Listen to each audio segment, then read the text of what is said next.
Hello and welcome to another edition of this. We take a look now at In Favour of the Citizen's Income.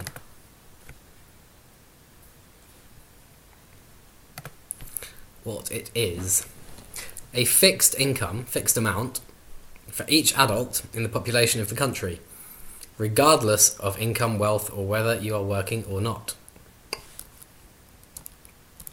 Main points.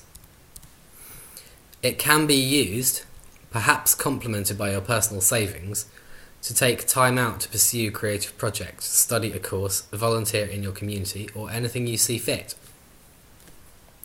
It's not a handout, it's your right as a citizen.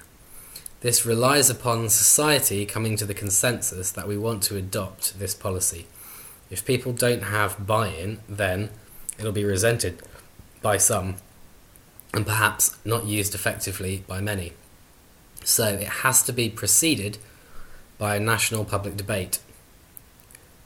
A high citizen's income could replace and complement most state benefits. However, if it were implemented at a low level, then it would be additional to state benefits that people receive. This is the one to aim for ultimately, the high level. It can be considered as a socialist policy, or it can stand on its own, just a good policy that works. The idea has been scrutinised by economists who came to the conclusion that it would work well. The Green Party have adopted the citizens' income as official policy in their manifesto. Suppose you're a musician and you want a bit of time to get your band together and get everything set up and rehearsed and ready. You don't want to be weighed down working some job in a warehouse or an office or something to make ends meet. Wouldn't it be great if there was a grant available? Well, with the citizen's income, you don't have to prove that you're an artist. The local bureaucrats at the benefits office aren't very good at spotting whether your talent is real. The citizen's income allows you just to get on with it.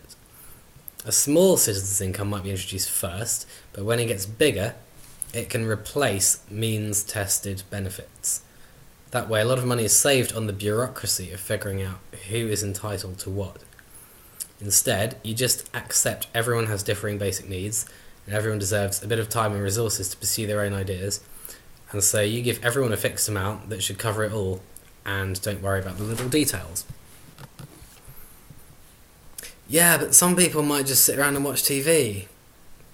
Well, that's a price worth paying, because other people might invent some amazing new thing which benefits the whole of society.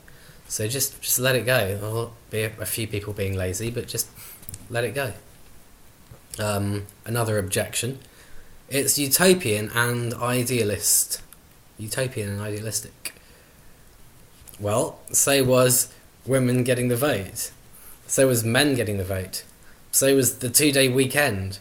So was life expectancy going up to about 80 from about 50. Utopian, idealist ideas work. They work every time you switch on a light bulb. Try thinking about why shit is possible rather than why it's not. Naysayers can fuck off. They're always proved wrong. Society is rich enough to grant everyone their basic needs and a bit more to have some fun with. It might involve taxing the rich. Great, let's get on with it. Is this quote-unquote radical? Well, it falls outside of the realm of what we have at the moment. If you believe the only things that are possible are what we have at the moment, then you might consider it radical. But compared to, say, communist revolution, it's actually pretty tame. Instead of socialising the entire economy, it's a little bit of socialism. I'd say it's on a par with the NHS, which was considered dangerously radical by the establishment at the time. It's a whole lot easier than the NHS though, because the NHS required money and a whole lot of organisational work, a logistical nightmare. There's very little work involved in setting up a citizen's income. You make the funds available and set up a standing order to everyone in the country. You don't have to organise any hospitals or anything. A possibly new angle on the concept of socialism and how the citizen's income might fit into this. Consider the following conception of socialism. We don't ban the market, but we guarantee people their basic needs. Surpluses above basic needs can be traded on the market, but basic needs are met.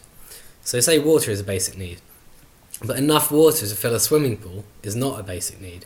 So say the first X gallons of water per year are your right as a citizen, and if you want more, then you pay the market rate for those extra units. Similarly, you have a free electricity allowance and then have to pay the market rate for extra kilowatt hours above that allowance. What are other basic needs? A home. So your rent is paid based on the size of your household and average rent costs in your area, if rent costs vary widely throughout your country. But if you want a more luxurious house, you have to pay the market rate. Now, as new things emerge in society, they are bought and sold on the market. But as they become widespread and start to be considered a basic need to participate in contemporary society, then they become socialised. But again, you get a free allowance for your basic need and you pay the market rate for surplus above this. As an example, suppose the internet comes into existence. Once it becomes widespread, a certain bandwidth and number of bits per second or what have you is guaranteed for free, but if you want above and beyond this, then you pay the market rate. Okay, so citizens' income can be considered within this kind of socialist ethos. What does it guarantee? It guarantees you a certain amount of autonomy from the job market to do your thing and get creative, or it gives you a certain amount of wealth of society, certain amount of the wealth of society as a right. As society generates more and more surplus wealth, part of that gets socialised, and then if you want more, or want more of it, you go out and get it by being an entrepreneur or something. So the general ethos here is that we're making the basics and the things which are cheapest to produce public, and keeping those which are harder to produce private. As society gets richer, more and more things are socialised. That's my take on it. By the way, the whole point here is that a problem with socialism is that people lack incentives not to be wasteful if everything is free. That's called the tragedy of the commons, I think. So you say receive according to your needs, not receive more than you need. If you want more than you need, then you pay for it.